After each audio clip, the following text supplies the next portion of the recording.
por primera vez en la historia, se ha cerrado la Basílica del Santo Sepulcro en Jerusalén. Y no ha sido posible celebrar la Semana Santa, en donde Cristo murió y en donde Cristo resucitó. Porque más que ser el sepulcro del Señor, es el sitio de su resurrección y la Basílica del Santo Sepulcro estuvo cerrada. ¿Por qué? ¿Por qué? Porque Jerusalén está bajo fuego. Esa es la razón. El famoso domo de hierro de Israel ya demostró que no sirve. Verdaderamente entraron bombas de racimo y ya no mire a Gaza o a Palestina, no, a Jerusalén, a la ciudad santa de Jerusalén. ¿Qué está pasando? ¿Qué hay detrás de todo este asunto? Porque los bombardeos provienen de Irán, lo sabemos, pero también del Líbano. ¿Qué sucede? ¿Y qué es lo que puede ocurrir? Porque serias profecías hay del profeta Daniel acerca de Jerusalén bajo fuego. Y también profecías pronunciadas por nuestro Señor. Él, Jesús, dijo: ay, Jerusalén, serás pisoteada por los gentiles y cubierta de fuego. ¿Qué está sucediendo? Es el tema de hoy. Quédese con nosotros. Jerusalén bajo fuego.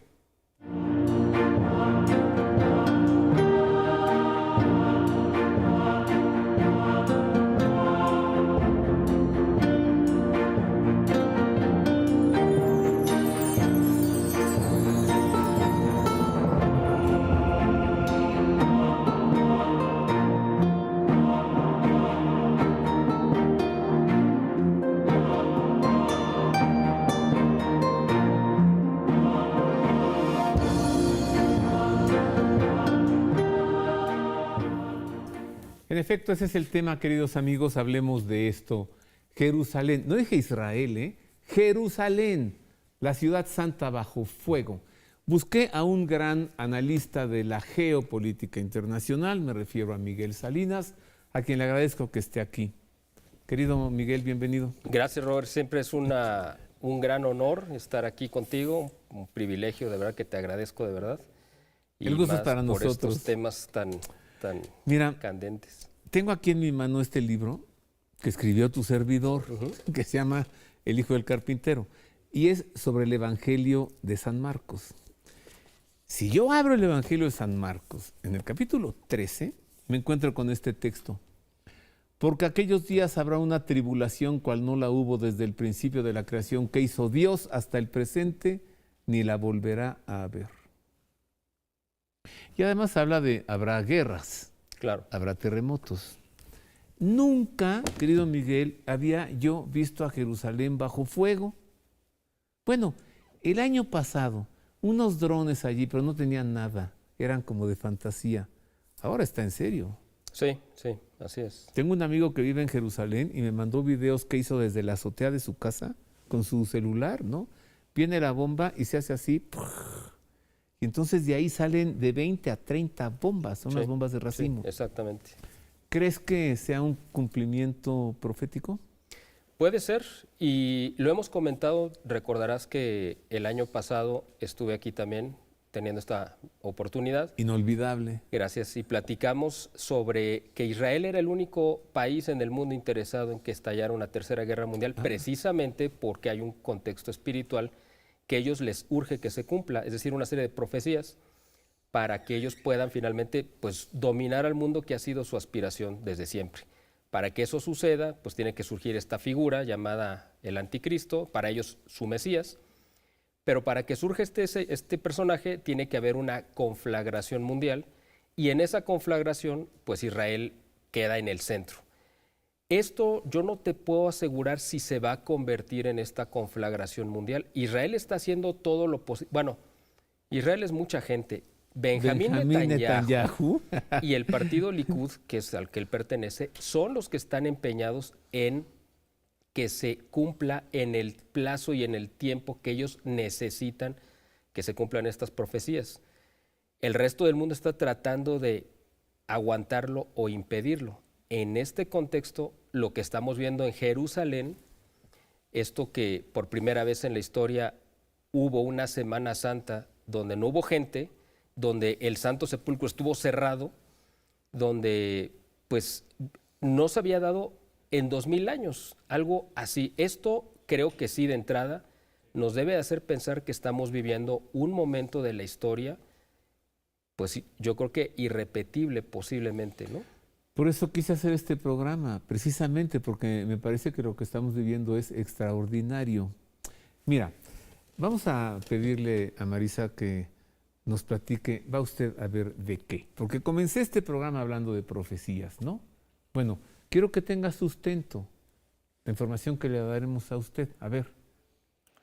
Uno de los profetas que con asombros, precisión, profetizaron tanto la destrucción de Jerusalén con la gran tribulación y el fin de los tiempos es el profeta Daniel, el mismo que también recibió de Dios la revelación de las 70 semanas fijadas sobre Israel con tal de conocer al profeta Daniel.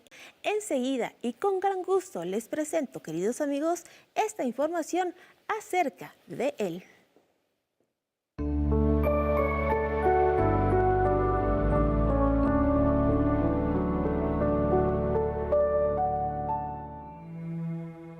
Hacia mediados del siglo VI a.C., Daniel tuvo una revelación numérica acerca del tiempo que tardará el triunfo del Mesías y con ello lo que durará el designio mediador de la nación judía. Siendo un adolescente, Daniel fue llevado cautivo a Babilonia en la deportación que sufrieron los hebreos en el año 586 a.C. Allí creció demostrando una singular sabiduría que le llevó a ser nombrado primer ministro de varios reyes. Entendiendo Daniel por la lectura del profeta Jeremías que la deportación estaba a punto de terminar y preguntando a Dios cuándo llegaría el Mesías para restaurar Israel, recibió del arcángel Gabriel una de las profecías matemáticas más exactas de las Escrituras.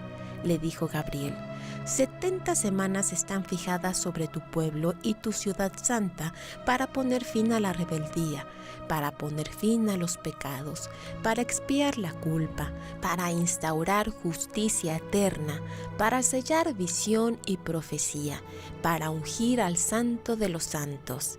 El arcángel, además de darle a conocer que el tiempo para la restauración de Israel y el triunfo del Mesías sería de 490 años, 70 semanas por 7 años, le indicó con increíble precisión el inicio y el fin de las primeras 69 semanas. Entiende pues y comprende. Desde que salga la orden para reconstruir Jerusalén hasta el Mesías príncipe, habrá 7 semanas y 62 semanas. Este periodo de 69 semanas o 483 años es exactamente el que va desde el año en el que el rey de Persia, Artajerjes, dio la orden de reconstruir Jerusalén y el templo 457 a.C. hasta que Jesús fue ungido en ocasión de su bautismo en el Jordán en el año 26 después de Cristo. Además, Gabriel le reveló una de las profecías más precisas sobre el desenlace de Jesús en su primera venida. Y después de las 62 semanas se quitará la vida al Mesías. Sin embargo, pasaron 7 años después de la resurrección y no sucedió el retorno triunfal de Cristo, de donde se deduce entre las 69 y las 70 semanas hay un intervalo de tiempo indefinido y que la última semana de Daniel está pendiente de cumplirse. A partir de que Daniel recibió la revelación, la identificación con hechos reales quedaría oculta hasta el tiempo final, cuando los protagonistas podrán identificarlos ya sin duda a la vista de los hechos. Pero tú, Daniel, mantén secretas estas palabras y sella el libro hasta el tiempo final. Entonces muchos lo abrirán y se aumentará el conocimiento. Esas son profecías veterotestamentarias, Miguel. O sea, del Antiguo Testamento, sí. Isaías. Pero luego Cristo, el Señor, ya Él lo dice Él mismo. Habrá guerras, habrá hambre, etcétera. ¿Tú te acuerdas del tan mencionado domo de hierro? Claro. del que Israel se vanagloriaba, ¿no? Aquí no entra un pájaro volando porque lo derribamos. ¿Qué pasó? ¿Te acuerdas que lo comentamos también en el programa, ¿no? Que había sido un domo muy poroso porque había dejado colar varios misiles. Es que no estaba diseñado para un ataque de estas dimensiones. O sea, el domo estaba planeado para resistir los ataques de los vecinos, por ejemplo, de la Franja de Gaza y este tipo de misiles que viajan a menor altura y que no tienen ese poder de penetración. Los de Irán, pues estás hablando de otra tecnología muy diferente. Muchas de estas armas vienen de Rusia incluso. Entonces, para estos no había defensa posible. Incluso estos famosos misiles de racimo, ¿no? Que son los que más daño le han causado a las defensas israelíes porque precisamente, pues como su nombre lo dice, se abren y se dispersan varias municiones. De 20 a 30. Exactamente. Entonces, los misiles interceptores pueden a lo mejor desviar o neutralizar a 2 o 3 o 4, pero hay 10 que sí van a pegar. Y a lo mejor de los que caen no todos van a explotar. También ese es un riesgo porque van a explotar después con cualquier cosa, cualquier roce o lo que sea, pues pueden estallar. Pero eso es lo que le ha causado mucho daño a Israel. Y además el tema aquí con esta guerra de Israel, Estados Unidos e Irán es que es una guerra que no solamente se está peleando en el frente de batalla con balas, se está peleando con noticias, con información, con narrativa.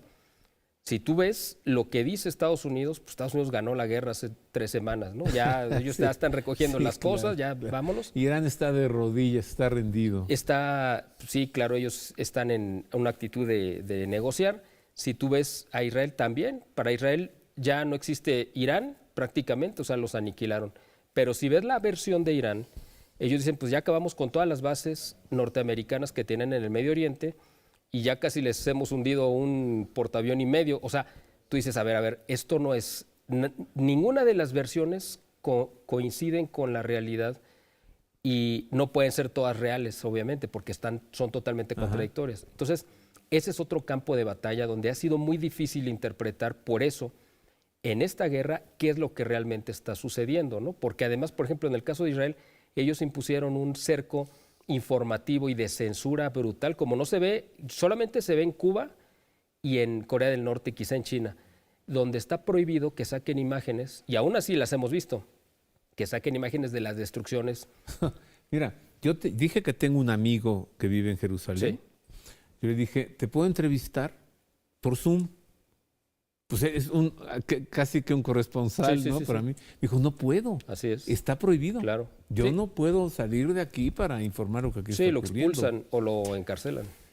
A ver, ¿se acuerda usted, cuando éramos jóvenes, usted y yo, tú también, o sea, ayer, ¿no? Un ayer que pasó, y de pronto nos enteramos que había llegado a México el Shah de Irán, así es, de nombre Reza Pahlavi, y que había recibido asilo en Cuernavaca. ¿Te acuerdas, Miguel? Claro. Creo que era Luis Echeverría el presidente. Era López Portillo. Ya con López Portillo, sí. ¿No? Y entonces dijimos... Fue en el 79. Pero entonces existe un país que se llama Irán y un Shah es así como un rey. ¿Y qué hace en Cuernavaca? Pero ¿sabes por qué llegó a Cuernavaca? A ver, es lo que te quiero preguntar. Porque allí empezó para Irán un problema. Un régimen totalitario, absolutista, extremista religioso. Pasaron los años y llegamos a este momento en el que tanto Netanyahu como Trump están de acuerdo en decir son un peligro. Hago una pausa, regreso con esto. ¿Qué hay detrás de todo esto? Y además, ¿por qué cayó el Shah Reza Pahlavi? Como ya dijo Miguel, ¿por qué en Cuernavaca?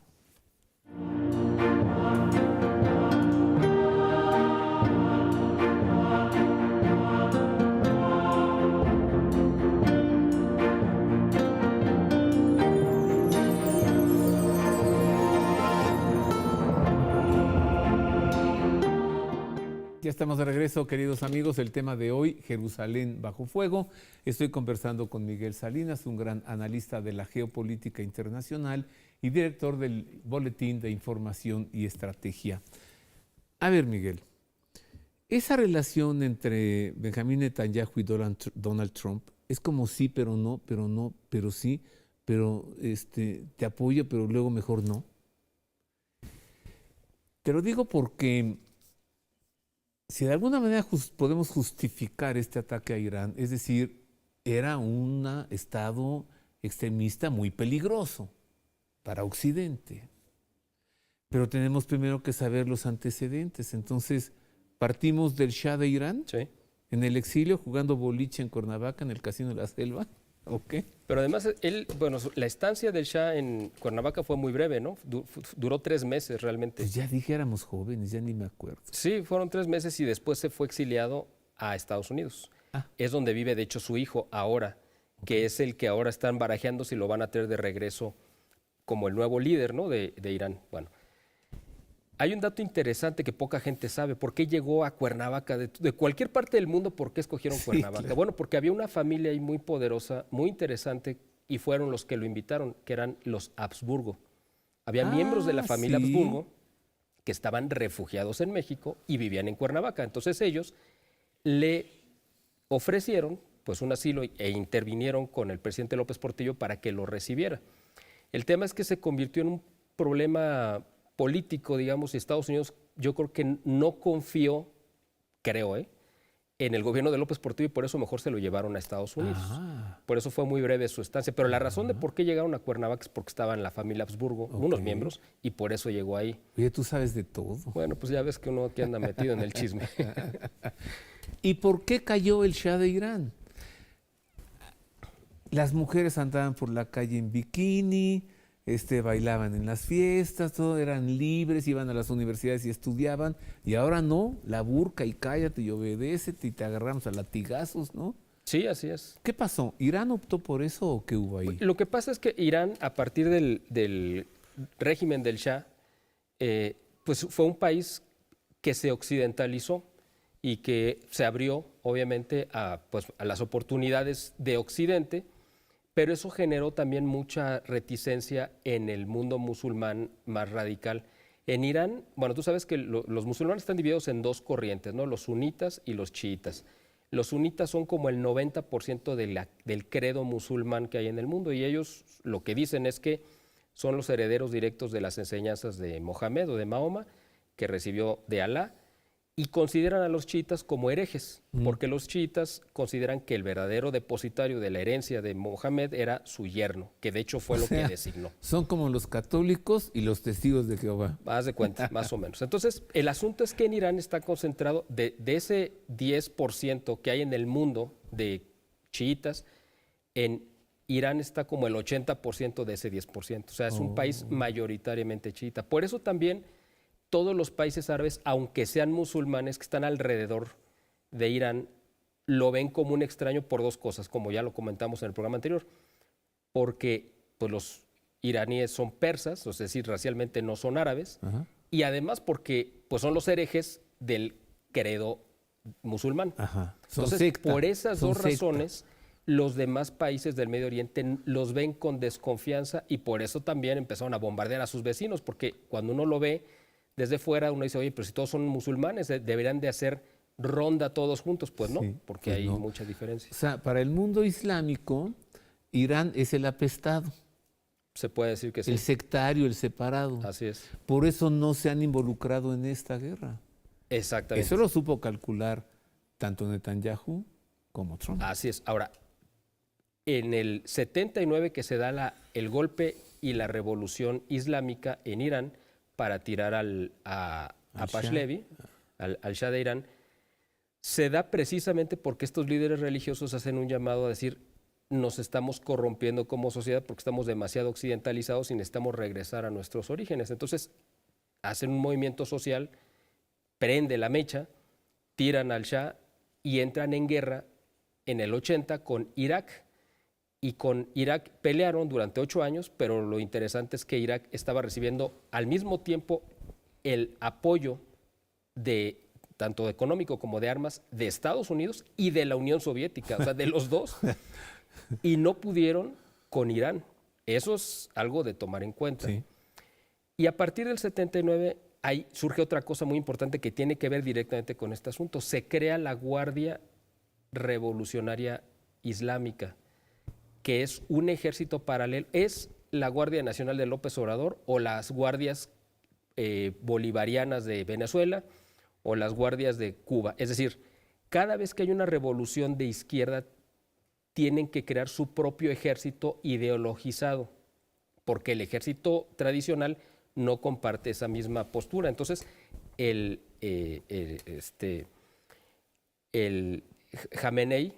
Khomeini, el ayatollah Khomeini, El anterior el que fue el que muerto creó, en el ataque. el que crea la revolución islámica, forma su propio ejército que respondiera a sus radicales posiciones políticas. Ese ejército es el que ahorita es el que está atacando a Estados Unidos. O sea, en Irán están divididos porque una parte del establecimiento que queda político en Irán, los más moderados, están negociando con Estados Unidos, y la parte radicalizada, que es el ejército, que son un ejército paralelo, organizado, ideologizado, y que además tiene desde el 79 preparándose, son los que están bombardeando y son los que tienen bajo su control muchos de los misiles que están lanzando. Por eso es contradictorio que están sentados a la mesa negociando acuerdos y al mismo tiempo se están bombardeando. Uno dice, a ver, ¿cómo? ¿Por qué? Y por qué unos dicen, no es cierto, no vamos a negociar nada con Trump, y por el otro lado estamos viendo que sí están negociando. Entonces, es por eso que se dio precisamente esta división que viene desde la revolución del 79. Como si dijeras, hay como dos autoridades en Irán. Exactamente, así es. Uno es el Estado y otro es este ejército. Lo que pasa es que este ejército respondía específicamente al ayatollah Khamenei, que es el que que mataron hace un mes y medio, Ahora, 2 meses. De esta relación entre Trump y Netanyahu, a mí no me cabe duda que Netanyahu jaló a Trump, lo metió a esa guerra y lo logró. Y que Estados Unidos bombardeara a Irán.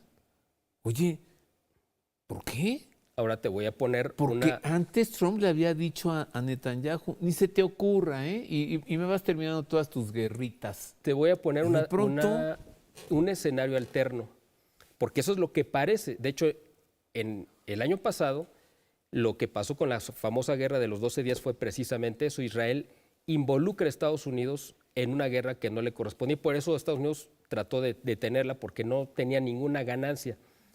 En esta ocasión me parece que el escenario cambió por completo, porque en ese momento no estaba todavía implementada la doctrina Donroe, que ahora ya está vigente. La doctrina Donroe empieza el 3 de enero con la caída con la sustracción y la detención de Nicolás Maduro. E Irán era amiguísimo de Maduro. Bueno, es que hay todo un eje, porque es Irán, Wow. es China, Venezuela, Cuba y México. Exactamente. Bueno, ese eje es el que está ahorita desmoronándose y lo está desbaratando Donald Trump. El primero en caer fue Venezuela. Es un escenario muy diferente al de junio de la guerra de los 12 días. 2 en de esta enero ocasión, de 2026, inolvidable. 3 de enero, sí. 3 de enero, inolvidable. Así es. Maduro. En esta ocasión, Oye, y luego el Khamenei así es. muerto, aquí está su cabeza, ¿no? Sí. El líder de Irán. Y junto con él a la principal cúpula, ¿no? A los más radicales. Ahora, ¿por qué lo hizo ahora Donald Trump? Te voy a poner una teoría alterna, que es lo que yo he estado manejando. Sí sabía Donald Trump que Israel iba a volver a atacar a Irán. Eso sí, Irán tiene su agenda, ya la mencionamos al principio, una cuestión espiritual, una cuestión geopolítica, ellos quieren que se cumplan las profecías, etcétera. Pero Estados Unidos ahora, o sea, Donald Trump tiene otra agenda diferente a la de junio. ¿Cuál es esa agenda? El primer golpe que dio en Venezuela realmente no era contra Venezuela, era contra China. El golpe de Irán es contra China, no es contra Irán.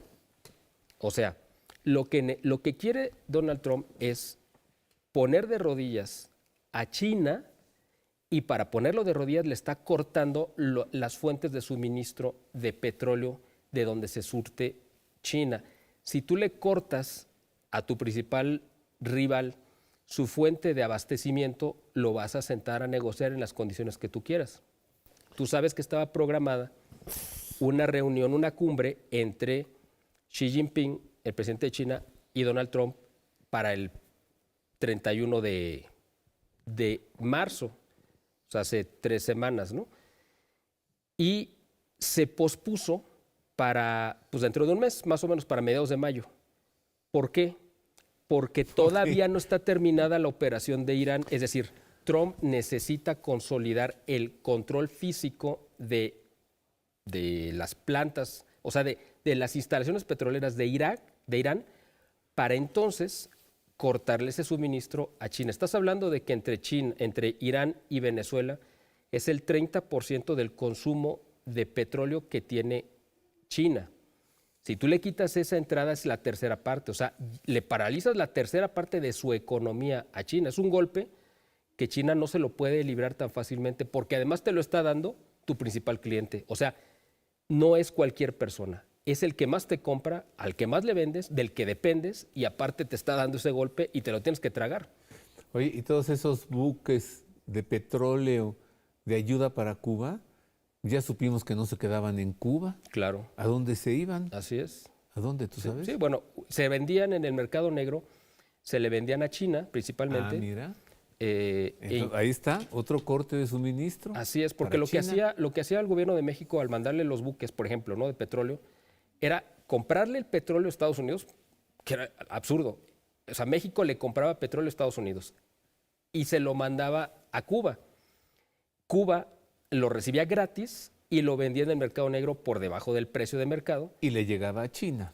Sí, pero también le regresaba dinero al gobierno de México. O sea, era un negocio redondo para todos. Todos salían ganando porque México lo pagaba a través de Pemex y a los funcionarios del gobierno le regresaba una parte. Benjamín Netanyahu logró convencer a Donald Trump de bombardear Irán. Yo creo porque Donald Trump quiere doblegar a China. ¿Eso es lo que acabas de decir? No, te voy a decir exactamente. No, Israel tenía unas razones para bombardear a Irán. Donald Trump dijo, me sirve ese pretexto de la seguridad para yo sacar mis propios beneficios. O sea, yo tengo mi agenda. Mi agenda es golpear a China. A Israel no le importa golpear a China. A Israel le interesa ser la nación hegemónica del Medio Oriente. Eso es lo que le interesa a Israel. Y extender su territorio. Y a Estados Unidos, sinceramente, Irán pues ni le va ni le viene. Lo que le interesa es golpear a China. Pero coinciden los dos en que para cada uno impulsar su propia agenda, pues tienen que agarrar la misma piñata. ¿Y es cierto que están enriqueciendo uranio los iraníes? Bueno, porque es lo que ha dicho tanto Netanyahu como Trump. A ver, y además es público y además quien lo está ayudando pues es Rusia. Pero una cosa es enriquecer uranio y otra es hacer bombas nucleares, son cosas diferentes. Enriquecer uranio significa hacer un proceso para que el uranio te sirva para generar una fuente de energía. Esa fuente de energía se puede utilizar pacíficamente, que es para lo que se supone que estaba enriqueciendo uranio, pero por otro lado lo puedes utilizar dependiendo del grado de pureza a lo que lo lleves, pues para hacer bombas. Sí, claro. Entonces, de que se estaba enriqueciendo uranio, sí, eso sí. Si tú ves que voy al súper y compro un cartón de huevos, vas a decir, mañana va a desayunar huevos divorciados, estrellados, huevos rancheros. A ver, ¿y si voy a hacer un pastel? Yo te puedo decir, pues México también está enriqueciendo uranio, porque tenemos una planta ahí que ya se está cayendo en pedazos, que es Laguna Verde, pero es una planta que todavía genera un poquito de electricidad, ya está muy obsoleta. Pero bueno, o sea, generar uranio, enriquecerlo no significa que lo vayas a usar para armas nucleares. Sin duda Irán no tiene armas nucleares porque si no, no lo hubieran atacado. Ok. Bueno, tengo que hacer una pausa. Ya hablamos de lo anterior. Ahora hablemos de adelante, ¿no? De lo que viene. Porque tú dijiste Irán, Venezuela, China, Cuba y México. ¿Qué papel jugamos aquí? Vuelvo con esto y con más de Jerusalén bajo fuego.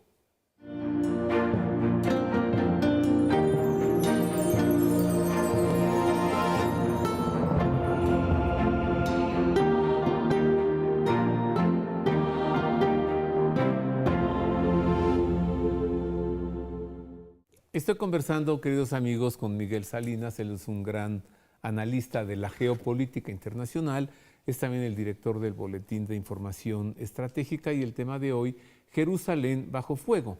Le he llamado así a este programa porque es un hecho que están cayendo ya bombas y misiles y proyectiles sobre la ciudad santa de Jerusalén y también porque profetizado está que Jerusalén será aplastada, pisoteada por los gentiles. Son palabras de Cristo, Miguel. Oh, Jerusalén, serás pisoteada por los gentiles, arrasada. Alguien me dirá, ocurrió en el año 70 durante la incursión del general Tito, hijo de Vespasiano. Sí, sí ocurrió. Sin embargo, y se destruyó el templo de Jerusalén. Sin embargo, no regresó Cristo. Así ¿verdad? es, exacto. Y entonces profetizado está que antes del retorno de Cristo sucedería algo así. No hemos visto hasta ahora una destrucción en Jerusalén, gracias a Dios. A mí me tenía preocupadísimo la Basílica del Santo Sepulcro, ¿no? Y otros lugares. Pero ¿crees que pudiera suceder, Miguel? O sea, que de veras alguien se atreviera a... ¿Sabes mejor quién ni se lo atrevería? digo. ¿Sabes quién se atrevería? Benjamín Netanyahu. No me cabe duda. Ahora, No salió el otro día a decir, entre Jesucristo y Gengis Khan. Gengis Khan, ¿por qué hablas tú de eso? ¿Qué? Bueno, fíjate que eso fue muy interesante y qué bueno que lo dijo porque fue muy revelador para mostrar exactamente la perversidad a la que ha llegado, porque él está diciendo entre la docilidad del cordero y la voracidad del lobo, me quedo con la del lobo. Eso es lo que dijo, literalmente dijo Jesucristo, sinceramente, en la política no O sea, es un factor. pacífico. Gengis Khan sí fue un factor porque se impuso. Ahora, claro, eso es algo que se cae en 3 segundos porque tú dices, a ver, culturalmente el mundo es cristiano o es Gengis Keniano. Sí, no, o sea, simplemente es absurdo lo que dijo, pero muestra exactamente la voracidad en la que está. Por esa voracidad es que yo creo que él es capaz, porque además Israel es especialista en esto, en crear falsas banderas. Lo han hecho toda su vida, o sea, desde siempre. Y yo creo que lo harían sin ningún problema. Ellos podrían atacar lugares santos cristianos, el Santo Sepulcro o algún otro lugar fundamental para nuestra fe. Israel mismo. Israel. Pero con falsa bandera. Con falsa bandera, echándole la simulando culpa a Irán, diciendo, pues Irán, mira, tú tiraste un... Es más, ellos podrían hasta golpearse su propio muro de los lamentos. Al final de cuentas es una pared, o sea, no es el templo. Era el muro perimetral, pero no es el templo. Entonces, podrían atacarlo con la idea de que se vea que sí están recibiendo un ataque, y ahí te va otra, todavía más arriesgada. Podrían atacar el Domo de la Roca, que es el lugar pues, más sagrado dentro de Jerusalén para los musulmanes, echándole la culpa a Irán. ¿Por qué? Precisamente por esta división que ya te comenté en el bloque anterior, donde el mundo musulmán se levantaría contra Irán porque Irán atacó un lugar sagrado para ellos. Pues está muy barroca tu idea, pero no suena mal. Y viniendo de un personaje, como lo has llamado, tan macabro como él, claro, si la cúpula de la Roca, la mezquita, ahí en la Plaza de las Mezquitas, si cae un misil allí, por supuesto, todo el mundo musulmán se va a poner furioso contra Irán. Claro, es que eso sería la intención. Y si cae un misil en la Basílica del Santo Sepulcro, pues toda la cristiandad. Claro, así es. No nos los vamos a echar encima, pero sí vamos a reprobarlos. Claro, por supuesto. Entonces, eso le generaría el medio ambiente propicio a un Israel que está totalmente desprestigiado y que el mismo gobierno de Netanyahu está acusado justamente como un genocida por lo que ha hecho en Palestina y por estas locuras de tratar de incendiar al Medio Oriente, ¿no? Atacando a Líbano y otros vecinos, generaría un medio ambiente propicio para que todo el mundo se fuera en contra de Irán y justificaran cualquier acción de Israel o incluso de Estados Unidos contra Irán. O sea, hay que verlo en ese contexto, ¿no? Oye, yo lamento que como que esto nos distrajo un poco a Trump, porque como que ya venía por los narcos, ¿no? Mira, que ya venía por los cárteles. Lo que pasa es que es la misma agenda. ¿Por qué? Porque el gobierno, por ejemplo, de López Obrador, pues fue muy aliado y recibió financiamiento del gobierno de Irán. Estados Unidos lo sabe, por supuesto. canal Hispan TV es un canal de adoctrinamiento específicamente para Latinoamérica, pero es un canal iraní en español hecho para adoctrinar al público de habla hispana en Hispanoamérica. Y la relación que hay incluso del cártel Jalisco Nueva Generación con el gobierno de, de Irán, también lo sabe Estados Unidos, y muchos de los negocios que hizo el cártel Jalisco Nueva Generación con Irán, pues estuvieron utilizando la infraestructura diplomática de México. Esto te da una idea de la relación que hay, y por eso está conectado Cuba, Venezuela, México, Irán y China. Entonces, en este ajedrez político de Trump, aunque está quitando una pieza, pero es una pieza de todo el mismo entramado. ¿Cuál es esa pieza que quita? Ahorita, por ejemplo, ya quitó Venezuela. a Venezuela, pues Luego ya Irán. se puede decir que ya quitó a Cuba, porque pues Cuba no tiene forma de impedir pues que Estados Unidos haga lo que quiera dentro de Cuba, ¿no? Incluso hace 3 semanas, no sé si recuerdas, pues por ahí del 20 y tantos de marzo, Raimundo Rivapalacio sacó una columna en la cual decía que Claudia Sheinbaum estaba siendo víctima de una traición de Cuba, porque Cuba estaba planeando incendiar la frontera mexicana para que Estados Unidos se enfocara en atacar. Haz de cuenta, la columna dice, y además, viniendo de Raimundo Rivapalacio, es una filtración, no es un análisis, es una filtración del gobierno de Estados Unidos, es un mensaje para el gobierno de México, diciéndole, Cuba infiltró agentes de inteligencia en México para que, junto con los cárteles de la droga, van a empezar a hacer ataques en la frontera a lo largo de estos meses previos al Mundial para generar una desestabilización tal que haga que la atención de Trump se centre en México y no en Cuba. Esto lo está planeando el ala radical de Cuba. Hay otra ala que es la que está sentada negociando, que es la gente de los Castro. Es lo mismo de Irán, es lo mismo que te dije. En Irán también hay una ala radical que es la que está aventando los misiles y la otra ala está negociando. Incluso en México, pues está el gobierno de Claudia que negocia o acepta porque no tiene opción, y está un ala radical de López Obrador con su gente que está tratando de boicotear cualquier arreglo, o acuerdo o colaboración de Claudia con Estados Unidos. Y Jerusalén en medio. Y Miguel. todo, exactamente. Una cosa es ver caer bombas y llover fuego sobre Tel Aviv, y otra cosa es verlo sobre Jerusalén. Claro, así es. Ya es inquietante. Sí, ahí sí, porque tiene totalmente una connotación espiritual y profética. Ya dijiste que puede haber ataques de falsa bandera. ¿Qué otra cosa puede venir? Bueno, yo creo que en el momento en el que Donald Trump alcance su objetivo, que es el tomar el control físico de las plantas de gas y de petróleo, Bien tomado. va a parar la guerra. O sea, ya no sea tiene por infantería, sea por aire, pero ya concretado. Y le va a decir a Israel, porque de hecho eso se vio a finales de marzo, que se empezaron a distanciar tanto Trump como Netanyahu, porque Netanyahu hacía unos ataques y Trump decía, oye, no, espérate, yo no fui. Le decía a Irán, yo no fui, ¿eh? O sea, eso lo hizo él. Y Trump hacía algunos ataques que Irán le respondía a Israel, e Israel decía, oye, no, pues si el que te golpeó fue el otro.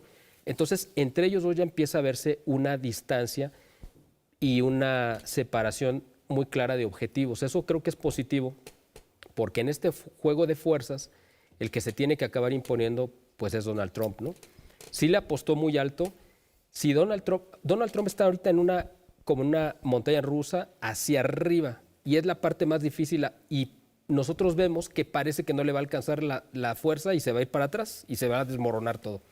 Si llega a la cúspide, entonces va a tomar vuelo y va a imponer, si le sale bien esta jugada de Irán, le va a salir bien la de China, le va a salir bien la de Cuba, la de México, y entonces se va a ir a llenarse los brazos de votos en noviembre, porque todo lo que está haciendo Trump es en miras a la elección intermedia. Lo hemos comentado en otras ocasiones. Si Donald Trump pierde la elección que se va a dar el 3 de noviembre, va a perder la mayoría del Congreso, obviamente, puede perder su presidencia, puede perder su libertad y su pase a la historia. Ya no tengo tiempo, pero te pregunto una cosa rapidísima. El día de los ataques de Estados Unidos a Irán, más de 10 aerolíneas europeas cancelaron absolutamente todos sus vuelos. O sea, alguien les dijo. Claro, así es. Lo sabían. Así es. Y los reanudaron no al día siguiente, sino hasta el otro. O sea, son ataques anunciados. Claro. Además, como Trump quiso que la OTAN se involucrara y la OTAN no quiso, entonces el triunfo tampoco lo va a compartir. Y va a decir, ahora ustedes van a comprar lo que yo les quiera vender, si les quiero vender. Es decir, la misma postura de Putin que les dijo cuando la Unión Europea le dijo, ¿sabes qué? Ahora sí vamos a ser amigos, te vamos a levantar las sanciones, véndenos gas porque nos urge. Y Putin dijo, ¿saben qué? Pues ahora no les vendo. Pues Trump les va a hacer exactamente lo mismo a la Unión Europea. Muchas gracias, Miguel. Al contrario, Robert, siempre es un placer. ¿Me estar aquí dejas contigo. preocupado con la Basílica del Santo Sepulcro o no? Me relajo. Mira, quien protege el Santo Sepulcro no es el domo de Israel, no son Estados Unidos, es la providencia. Y en esas manos creo que estará seguro. Muchas gracias, Miguel. Gracias a ti, Roberto, por la invitación. Miguel Salinas, analista de geopolítica internacional, director del Boletín de Información Estratégica. Espero haberle servido. Vamos a ver qué es lo que sucede, qué es lo que viene, pero por ahora ya estamos informados. Es todo. Le deseo, pues nuevamente, pues estamos en Pascua, felices Pascuas de Resurrección y que Dios le guarde. Gracias.